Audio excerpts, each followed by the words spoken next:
So bring the vocal cords into view. Okay. And you can see them. Advance the tube through the vocal cords until the black line is at the cords. Alright? When it's in the cords, remove your laryngoscope and close it. That's why all those are flat, because you guys don't close them. Then have a look at where the ET tube is at the lips, 20, and remember that. Remove your introducer. Okay? Inflate your cuff. Alright? Check position. Now, somebody said capnography, which is great. You can put your capnograph here. What else can you use? To check the position? Yes. You can use stethoscope, you can use visualization of the tube, misting of the tube. You can, but now that you're paralyzed patient, you're not going to be breathing. You want an esophageal detector device. Have you heard of that before? No. Guys, who taught you this?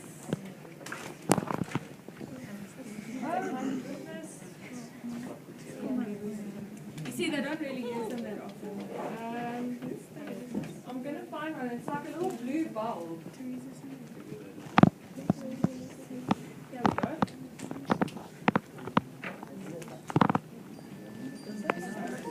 I don't think it is. No.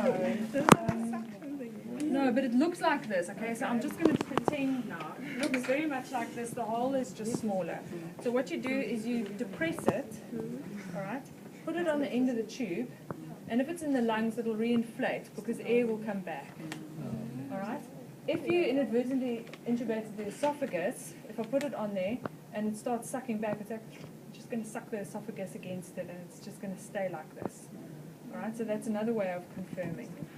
Right. So now we need to have a listen. So a lot of the time you'll be on your own, and you'll actually need to do this by yourself. But seeing as I've got so many helpers, you can do 5-point auscultation, all right? So before you even auscultate, you can look at chest rise, bilateral chest rise, 5-point auscultation. So both lung apices, in other words, just below the clavicle, and both lung bases, and also over the stomach. All right, so start on the stomach if you think you're in the stomach, because if you put all that air into the stomach and then get to the stomach, now you've got so much air in the stomach. Okay, so now it's tied in. So now we can attach our capnographer, all right, and we're going, it's in, it's not tied in. Somebody's going to keep bagging for me, all right, we'll pretend that's happening, and then we'll tie it in. So the way you tie in the tube is, try and remember this. Okay, so you've got a length of tube, this is a bit short. You actually want to cut it nice and long, probably a meter. Just have too much, it's just so much easier if you've got a long piece of tube. But whatever piece you've got, divide it into thirds. All right, that's just an easy way of doing it. Can you see I've made it into thirds? Then you've got a little loop now where you've divided it. Okay, wrap it around the tube like this. All right, so the loop is now ready to just receive those two ends. Okay, pull it tight at the corner of the mouth. So now I've got a short end and a long end. Okay, so the long end goes around the back of the neck and meets the short head on the side of the patient's face, and then you can just make a little bow really easily. Okay. This is worth remembering, because what you'll find is a lot of sort of this and that and lots of like knots. It's so unnecessary. Just a bow there and that, and then your tube is tied in. Okay. So I'm going to ask them for some spare batteries, so that we can all practice. I want to go through a few other things first.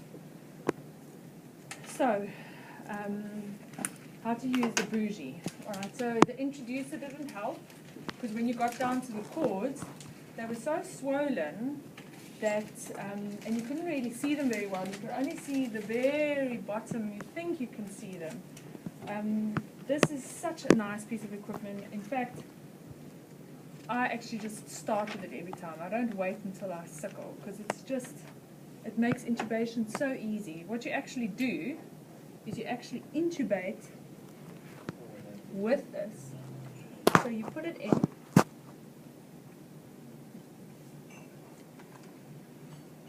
Okay, so you put it in, you need to kind of imagine how deep to go. Probably about as far as they've passed the cords. Then you lubricate your ET tube, right? And you railroad it over. Okay, now this isn't lubricated. And obviously you need to see it coming out the end there. Then, what you do is, you still need to do this under direct vision, okay? So I need you to just hang on to the end of the bougie for me. Alright? Okay? And I'm going to, while you're holding on to it, you're actually sort of pulling a little bit, I just advance the tube over the bougie, and then you pull that out, and I hold on for dear life. Okay? Very good. Same thing. Inflate the cuff. Okay, I want you guys to notice where the position of my left hand is. This never really moves until the tube is tied in. Because these things really, they can be quite loose. Alright, and you know where you want it. You had good air entry when it was on the right side of the patient's mouth. When it was 20 centimeters, it's okay. And then you'll see, I mean, the patient's going to ventilate now because it went in. Okay, so that's using the bougie. So I'm so glad somebody suggested that one. Using the McGills, if you didn't have this, because I promise you these disappear, and a lot of times they really fight, they actually don't help at all. So now you're intubating and you can't, this tube is so floppy. Then what you do is you pick up the McGills, alright, and you just use the actual McGills to thread it in. This is a little bit more fiddly. And it's actually a lot more, used a lot more with babies.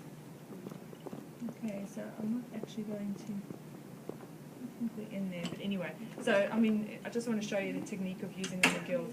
Very, very useful for intubating babies. Okay, so that's how you would use the McGills. And then lastly, your LMA. Who wanted the LMA? This is an LMA that's actually got a second tube for suctioning, I think.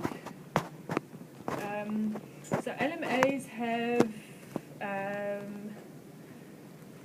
you're familiar with this?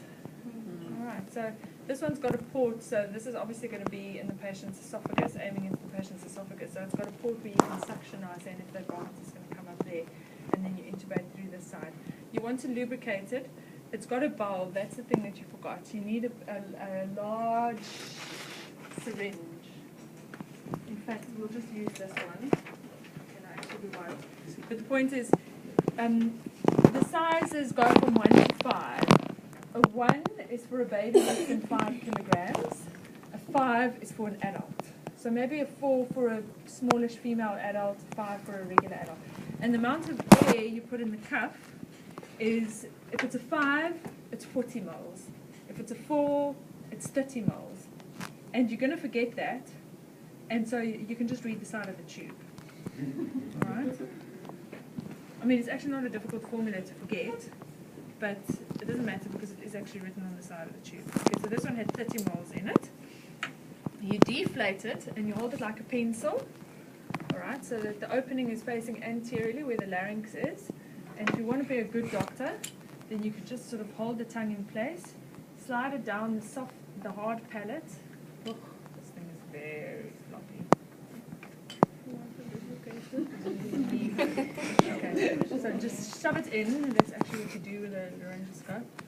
I should have actually maybe just not deflated it, but it's very nice and soft. So look, if I was going to have an LMA, then I would want this one. But the point is you push it down until you meet resistance. Alright? Then you inflate your cuff with 30 moles. Normally these things come with a big syringe. So when you pick up an LMA, you also pick up the big syringe. Alright, so LMA, syringe. Inflate the cuff, and if it's in position, it might not be because it's, yeah, I mean, it's just not all the way into the pharynx because it's actually too soft. Test it in exactly the same way. Listen, watch for chest rise, do capnography, all those things, and tie it in. And who wanted nasogastric tube? Put the nasogastric tube, because by the time you got to the LMA, you were bagging this patient a lot, and the chances are most of the air went into the stomach. Okay, so that's your LMA. Then you guys asked for some, I like your rescue devices. You asked for a trachea. So, but you might have wanted to do the combi tube first. Let me just quickly get the combi tube. One here. Okay, have you heard of a combi tube?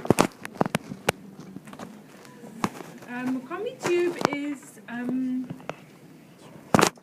it's got 2 ports in it that you can see, alright? The blue one is the airway one.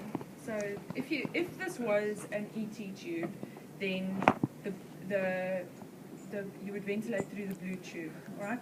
But what you can see is there are holes in 2 places. There's a hole like an ET tube at the end, and then there are some holes on the side here as well, alright? So there's holes in there. Excuse me. So what will happen is, if you put this in now, right, I can't see anything, so I'm just going to shove it in. Alright. Okay, now I don't know where it is. I don't know. It's in this lung. Okay, so but the point is, I've used this because I could not see the vocal cords. In fact, I couldn't even get past the soft palate. So I've shoved this in. I don't know where I am. Chances are I'm in the stomach. Okay, because that's 80% of the time it's going to go into the stomach. Alright? So you want to inflate the bulbs, and I've actually made a mistake here. I should have checked how much to put in. I'm not 100% sure. We'll pull it out now and have a look. Generally, if you feel resistance, you've inflated it as much as it should be. You can inflate both cups. Right, and then you just bag the one that you think it's in. So I've said the blue one is the end of the ET tube, alright? So let's bag, but I don't think it's in the lung. So I'm not going to inflate this one. I think it's in the stomach. So if I inflate the other one, okay. So this one is inflating the stomach. Alright, so okay, so we're not going to ventilate through that port. It's cupped, mate. No, I don't think it's cupped. You know what? It's because it's not deeply in enough. But it's sitting like an LMA with that opening in it. That is actually sitting in front of the vocal cords, and it should. It's probably because I don't have enough moles in here. So you can see it's in the stomach. Let's just see which one inflates which.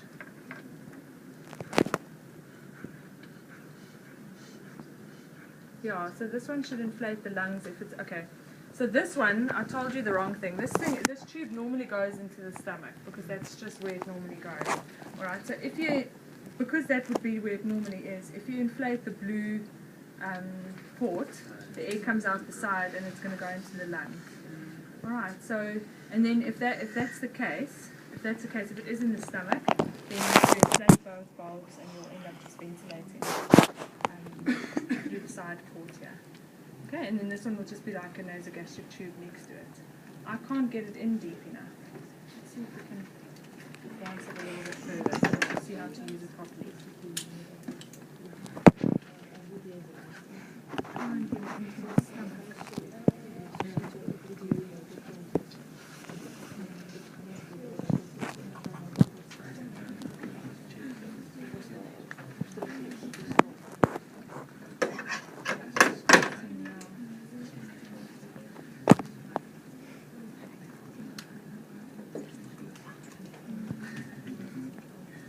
So the green part will be at the level of the larynx. It will not advance any further. It's going to be the green bulb part. the green, yeah. Yeah, it will be just there, and then It'll be right above it. Yeah. Because that inflates the stomach. Guys, I'm not sure why it's not ventilating the lungs. It should ventilate the lungs. It might just be that it's not making a good seal there. Huh? It could be broken as well. But anyway, that's a combi tube. It's going to be in either one of the other places. If it's in the stomach, you'd be able to ventilate the lungs through the other port. Okay. So a lot of places actually have these. I know Victoria Hospital has one. Okay, so that's your combi tube, and then lastly your trachea. Dummies to actually. There are some things here that look